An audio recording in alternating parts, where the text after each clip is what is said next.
chargée des relations internationales et de la communication à l'IAE Angers.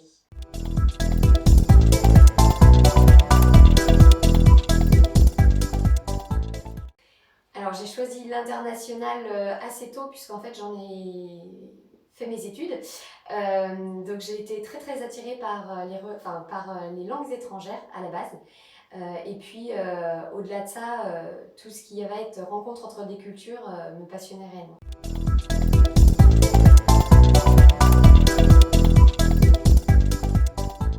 Oui, alors je ne suis pas partie en Erasmus puisque c'était hors Europe, mais je suis partie aux États-Unis dans le cadre d'un semestre de mobilité.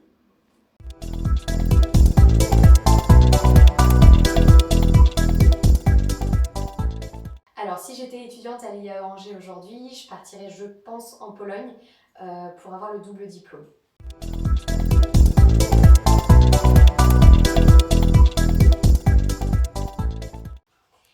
En temps normal, on va dire qu'on reçoit une cinquantaine de demandes par année de mobilité.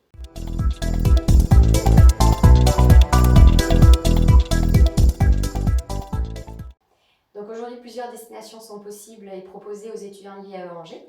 On a 14 accords Erasmus, 2 doubles diplômes, on a 2 accords bilatéraux, donc des destinations hors Europe, et on a également des possibilités de départ gérées par la direction de l'international avec des programmes d'excellence que sont AISEP, BCI et des accords centralisés.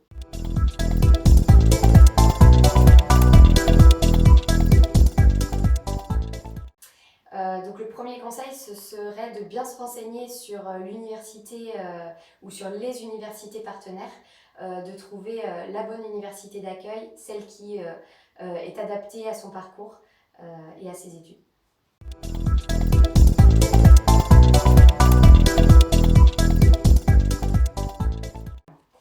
Alors aujourd'hui, une mobilité internationale est un atout dans le parcours d'un étudiant. Non seulement ça lui permet d'élargir ses horizons, que ce soit personnel ou professionnel, mais il peut également découvrir de nouvelles méthodes d'apprentissage à l'étranger et gagner en connaissances et se créer un réseau.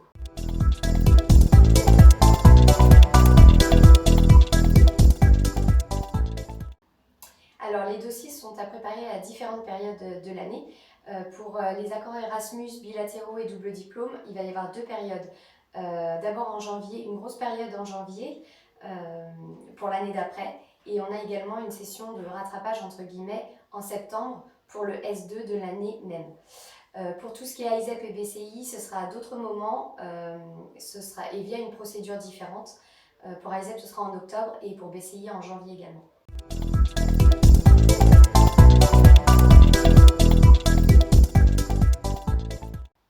La sélection se passe très bien.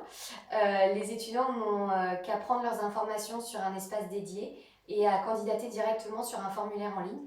À partir de ce moment-là, on fait l'étude des dossiers et on sélectionne des étudiants à un entretien. On les présélectionne ensuite et on envoie la liste des étudiants sélectionnés à la direction de l'international qui s'occupera ensuite de la nomination auprès des universités partenaires.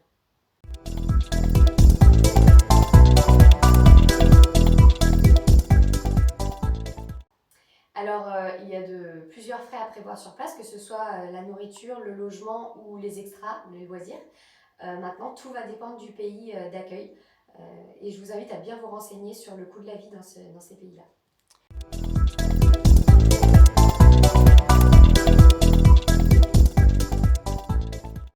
Donc, pour obtenir des aides financières, ça se passe au niveau de la direction de l'international de l'université. Toutes les informations sont en ligne et puis vous avez un formulaire pour pouvoir postuler à des aides financières, sachant qu'elles sont attribuées selon des critères d'éligibilité, que vous soyez boursier ou selon la durée du séjour.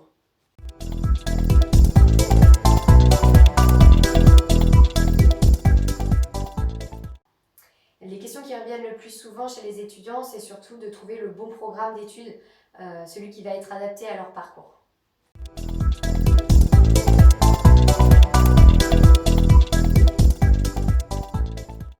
N'hésitez pas à venir vous renseigner au Bureau des relations internationales ou même directement sur les sites web des universités partenaires.